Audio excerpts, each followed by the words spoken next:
This is your brain on risk. This is Mind Over Money, the podcast where Kevin Cook exposes the psychology of investing.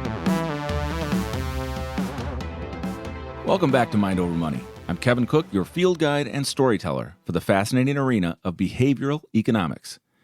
On March 10th of this year, an airliner with 157 people on board crashed 6 minutes after takeoff from Ethiopia's international airport. There were no survivors as the aircraft plummeted from a few thousand feet, nose first, into the desert. This wasn't just any airliner. It was the workhorse of domestic skies around the globe, the Boeing 737, a narrow-body, twin-engine plane with a range of about 3,500 miles. But it was the newest version, the 737 MAX, which had been certified by the FAA just 2 years ago, and less than 400 delivered since. More importantly, one exactly like it crashed in Indonesia only months before, killing all 189 passengers and crew. On October 29, 2018, Lion Air Flight 610 plunged into the Java Sea 12 minutes after takeoff from Jakarta.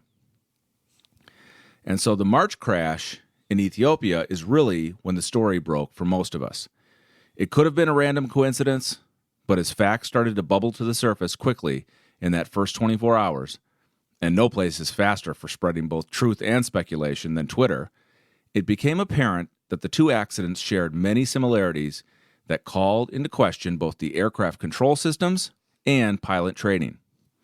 Now, this is a big story, and it's one of those stories that you don't understand everything in the first few days. As I prepared for this podcast, I was still learning new things. And I'm going to have as my guest coming up Tracy Reinick, who, she and I have been discussing it from day one and peeling back the layers of this onion.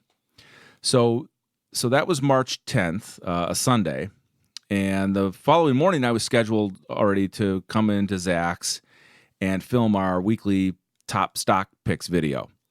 And I just decided to choose Boeing because it was already a Zach's number one ranked strong buy because of its earnings momentum. It's just the way our quantitative model works, where Wall Street analysts raised earnings estimates and Boeing's were headed up to the sky. But much of that projected profit growth was based squarely on the wings of the 737 MAX and its backlog of nearly 5,000 orders over the next 10 years. That backlog represented over $550 billion in potential sales for Boeing at about $120 million per aircraft. And it was now possible that at least some of those orders were in jeopardy. After reviewing the details of both the Lion Air and Ethiopian air crashes, it was clear that the aircraft's new automated control system called MCAS, for Maneuvering Characteristics Augmentation System, was probably involved in the accidents. This was a new system designed and implemented to adjust for a new and unique flight characteristics of the aircraft after bigger engines with a new configuration were installed. So therein lies part of the problem. And innovation in the airplane created a problem that needed to be fixed by a new system. All right, in the first 24 hours following the second crash in March, I was an early defender of the aircraft and of Boeing, suggesting that more than likely this was an issue of inadequate pilot training. That was just my hunch. It turns out that I'm backing off of that. But at the time, in the first 24 hours, I was a defender of the aircraft and the manufacturer, saying that the right systems were in place, and this was probably just inadequate pilot training. So in a moment, I'm going to bring in Tracy, who was a bit more skeptical at the time, where she offered comparisons to the DC10 crashes of our youth.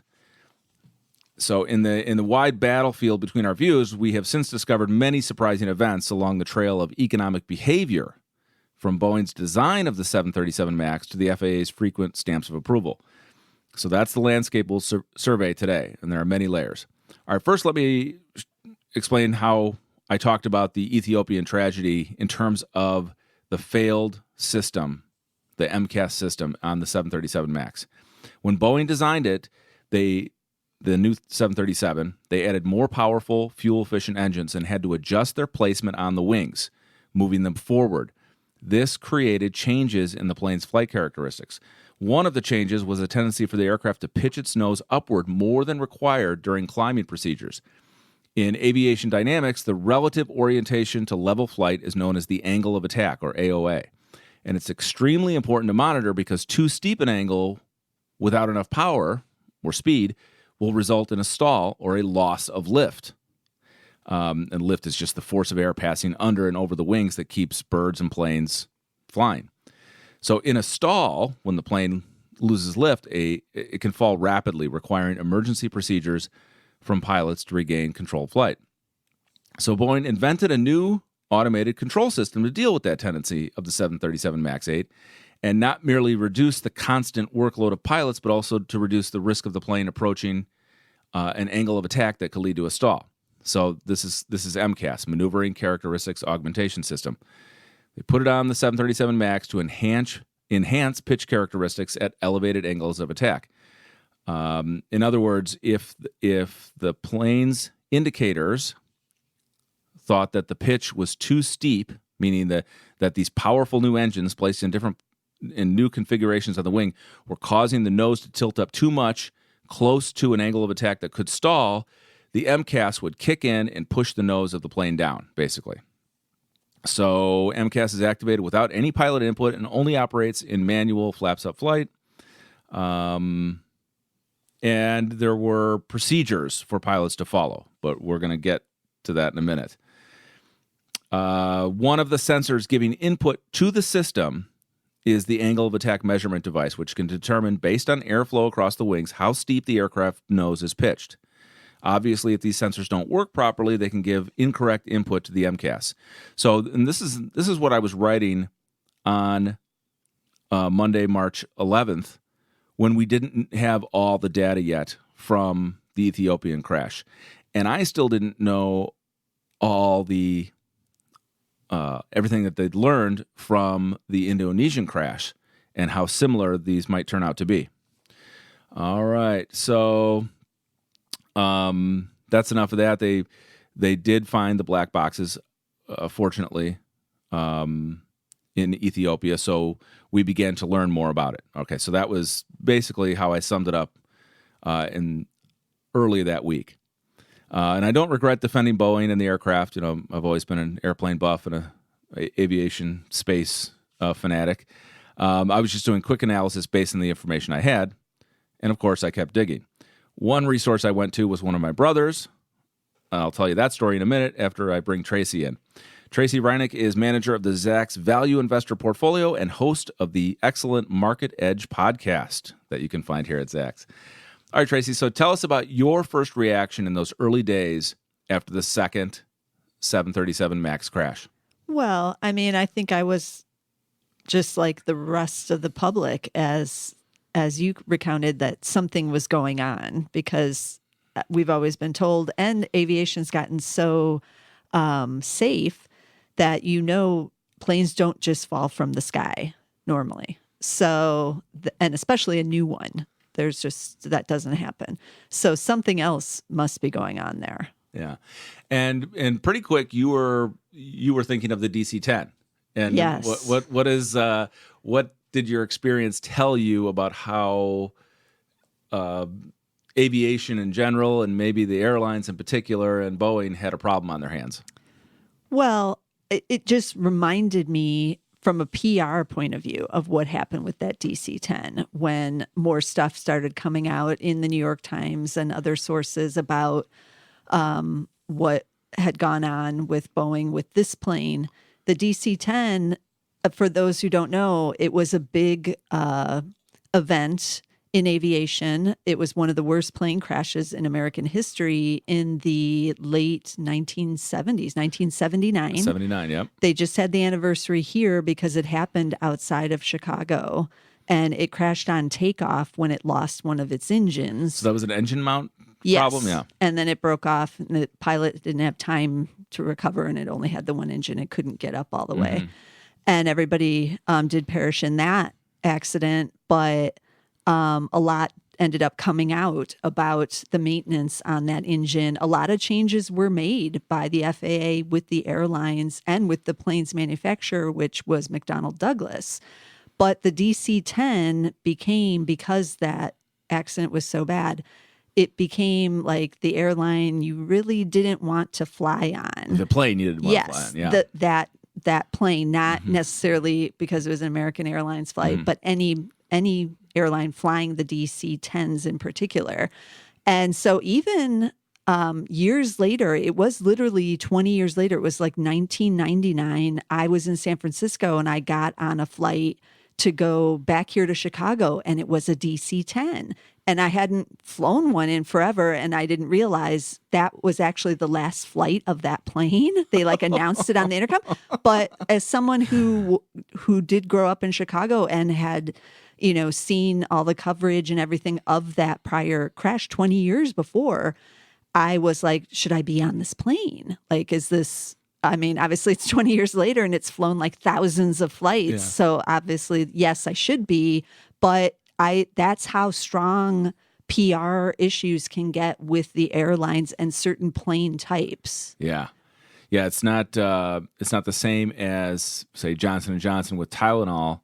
They could keep that brand name just by restoring trust in the product. Right. We're going to put a safety seal on there so it was visible, tangible. Okay, this problem is fixed. It's not Tylenol's fault. It's somebody did this. Right. Somebody opened a package. That problem is solved. Airplanes are a little bit more complicated and mysterious, right, to most passengers. And a lot of passengers already have some fears. There's a big fear of flying in general, even though how safe it is, it's safer than driving a car. But when these incidents happen, people get like this, kind of overwhelming fear of it. And it also does remind me a little bit of what happened in the 90s with that value jet crash in Florida. That was a DC-9 actually, but that was where that airline value jet was seen as like kind of cutting corners, and it was in trouble with the FAA before that crash ever happened. And so after that crash where everybody died, it had a fire in mid-flight. They could not lure the customers back, and for justifiable reasons, like, hey, I'm not flying on ValueJet. And this was before you could just book your own flight on the internet. So, they basically were telling travel agents at the time, like, I am not going on that one. So they literally changed their name of the airline to get rid of the stigma. And that actually worked. Yeah. And that from a time when people had less choice, they weren't ordering their flights on the internet. So yeah, that's interesting.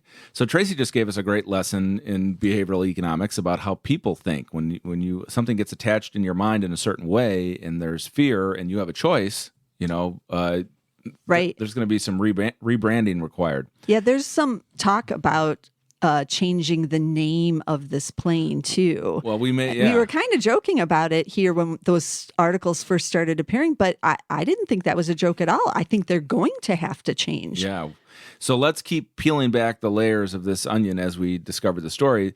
So that first week in March, I come from a family of pilots where my dad flew for United Airlines for 30-some years, and ending his career as a captain on some transcontinental beasts, 767, 77s. So I got a hold of and I have one brother who flies for Delta, and another brother who was a commuter pilot in the Midwest who also competed in national aerobatic competitions. That week, I got a hold of my stunt pilot brother and asked him about it, and his instant reaction was, they need to stop with the 737. And what he meant was that since its debut in 1967, over 50 years ago, the 737 has been reinvented many times. It's been an immensely popular single-aisle transport that the airlines loved because for a time it was probably fuel efficient in its class, right? So, but it's old. Now, yeah. I mean, think about what was being designed in the late 60s. So they keep taking the basic airframe and modifying it. Right. And that's what they do. We don't use anything else from the 60s. I can't think of, like, my TV is not from the 60s. My car is not either. So what we found, what why was Boeing doing this? Well, it was the competitive threat from Airbus, because in 2011, Airbus introduced a new A320 that was like 15% more fuel efficient. When you tell that to the CEO or CFO of an airline, hey, you got I can get that much more fuel efficiency, they're all over it, right? Yeah. And that just, American Airlines placed a big order for the Airbus A320s.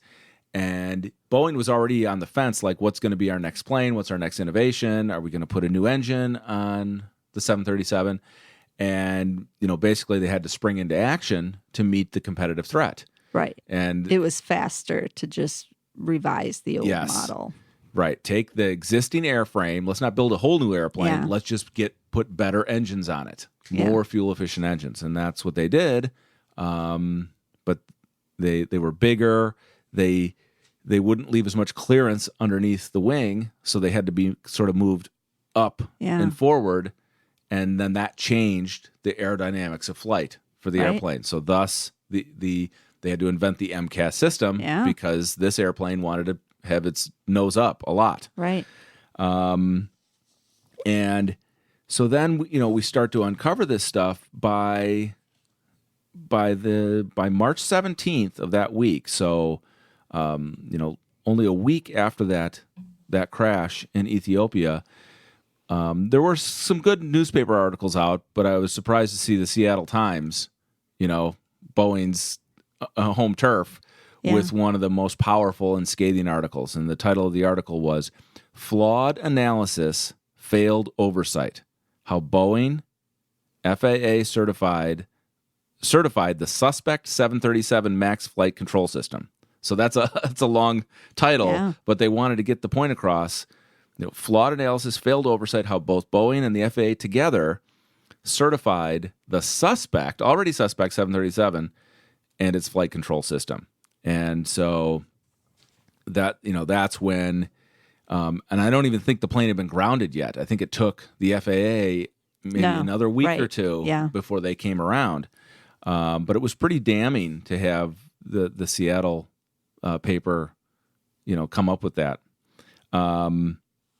I started at the time. I was also digging around looking for conversations among pilots, and I went back and I found these conversations among pilots who were talking about the November crash in Indonesia and saying, "Yeah, there's something that's not right here." And I think then it even turned out that let me see if I can find this. I was looking at Wikipedia and finding references to different newspaper reports at the time, and what finally came to the surface was that it wasn't until November, right after the Lion Air crash, that Boeing came out with a memo or an improvement to the manual, where they were basically informing pilots and airlines for the first time. Oh, the nose may pitch down. This is what MCAS is for, and this is how you should handle it. I'll just read exactly what the Seattle Times reported on November 6th. Boeing details what pilots should do if a sensor failure erroneously triggers an automated flight control system called MCAS that may cause the plane to pitch downward. So MCAS is fighting the natural upward pitch of the nose because of these engines, and so MCAS causes the nose to pitch down. And this was a scenario that they suspected in the Lion Air crash. Boeing's bulletin, so it was a bulletin, basically an update to the manuals and to provide information to the airlines and pilots. Boeing's bulletin provides the first description of MCAS, which pilots and airlines had previously been unaware of. Now, this is what the Seattle Times is still reporting, and they updated this in June. So this article has been updated in June. This is their timeline, so to speak. So, and we know that there's a grand jury right now that has subpoenaed experts on this, and they're still investigating. And and I asked you earlier, like, if this grand jury was over, we would have heard about it, right? Because you don't necessarily hear if they disband one. Oh, I see. Yeah, so if they decide not to move forward with anything, it just kind of ends, and that's it. But if there were further legal action by the government, because now this is obviously the FAA doesn't get to investigate themselves. This is the National Transportation Safety Board investigating the NTSB, investigating the FAA. So if they were going to take further action, then we'll hear about it. Yeah, if the grand jury brings back something. Yeah, so still as of June, the Seattle Times is reporting that that this bulletin from November 6th was the first time that Boeing described the MCAS, and yet pilots were still obviously unaware of it or hadn't received good training. And did they receive any training? Well, that's what we don't know with the Ethiopian Yeah. airliner. Obviously, we've had no accidents in the U.S. Right. So U.S. pilots have somehow. Did they get training? I don't think so. I'm thinking. Isn't this part of the big thing now going forward too? Who's going to pay when the plane does come back into service, if it does? Who's going to pay for the training of the pilots? Because what I was reading was that they are going to need to do it. And so that's a huge cost, which is what they tried to avoid by not doing it the first time, because they basically said, oh, these pilots are already flying the 737. It's not like an issue. They can just, it's not that different. But they are going to need to do the training.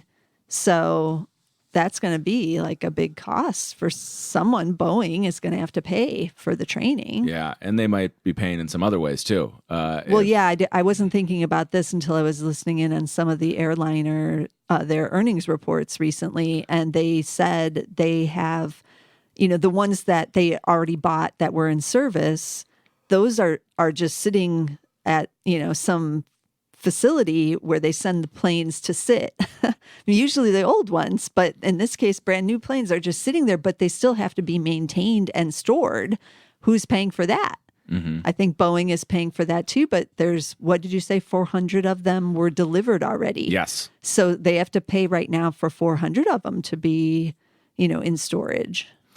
Yeah, so now, if you read the Seattle Times article from March 17th, Flawed Analysis, Failed Oversight, and then another good piece was done by Fortune and Bloomberg journalists on March 18th, titled, Boeing Drops as Role in Vetting Its Own Jets Comes Under Fire. Now, when they say Boeing drops, they mean the stock dropped.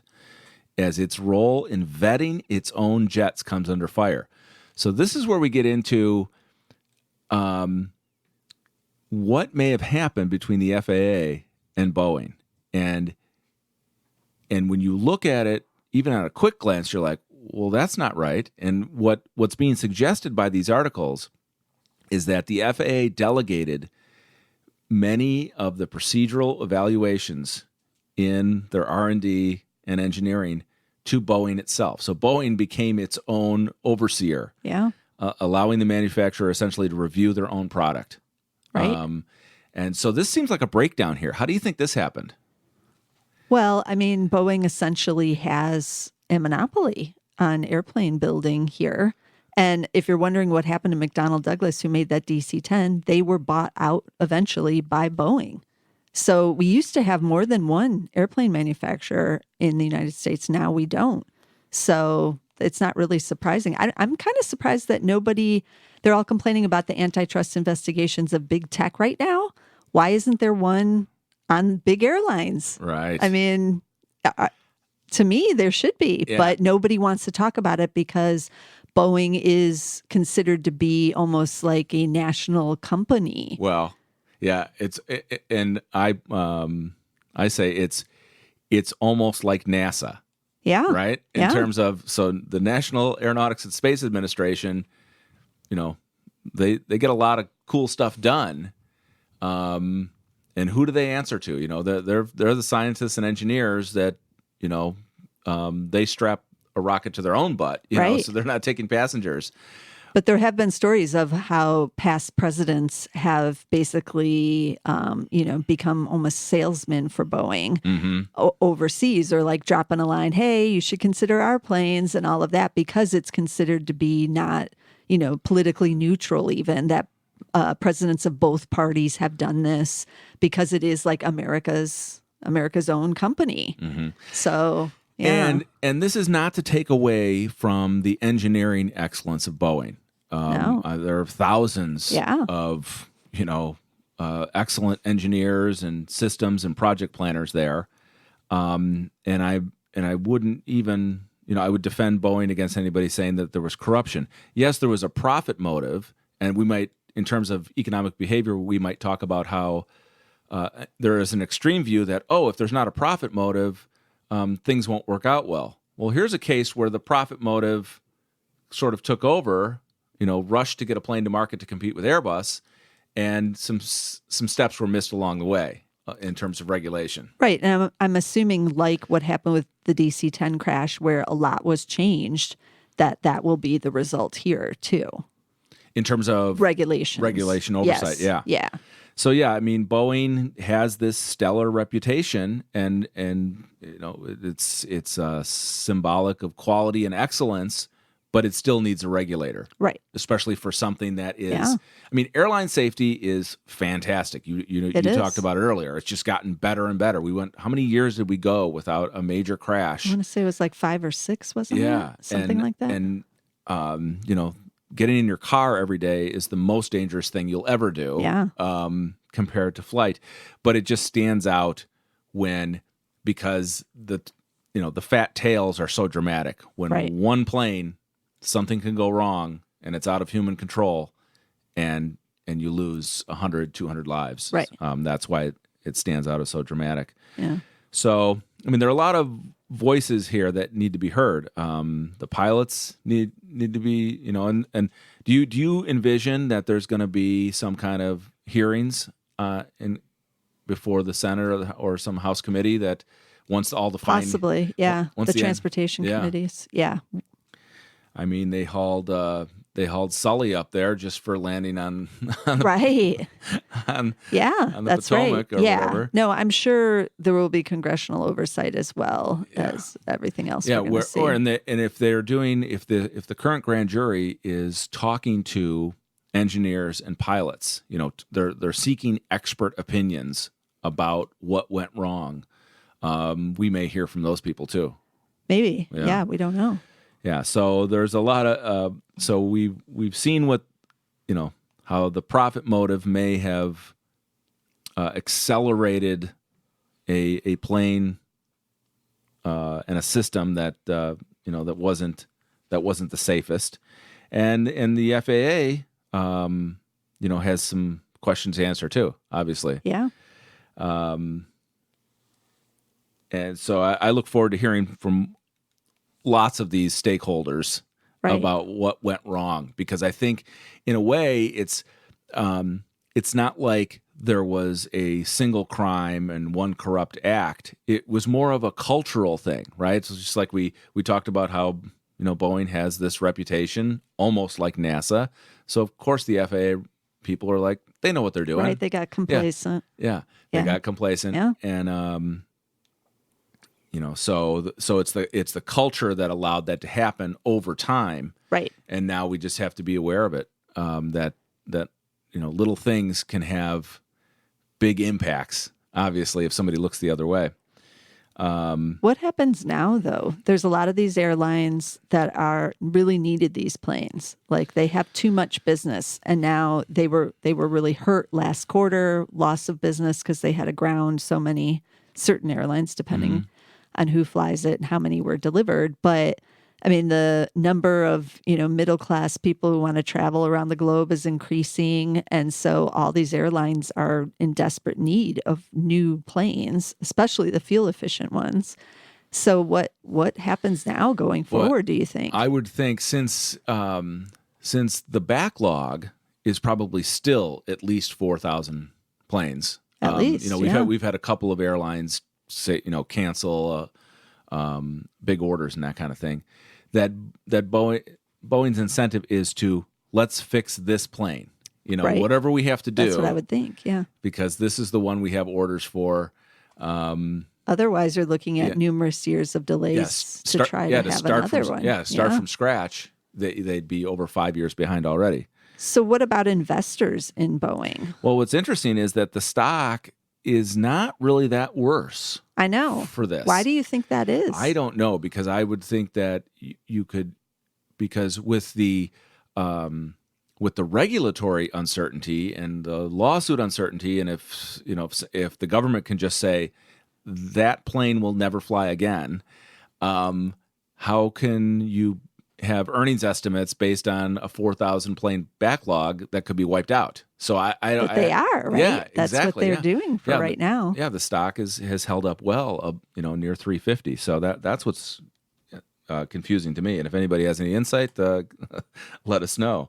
Is that just the brand? People are betting on the brand? Yeah, well, you know what it also is? It's also that they're working on a big order with China for some large for planes. Different planes. Yeah, like the 777? Yeah, I think the 777. Yeah, whatever the new ones are. It'll be a new Dreamliner. Okay. So, and it could be the largest aircraft order ever. Wow. So that, I think, is where, is Boeing going out of business? Of course not.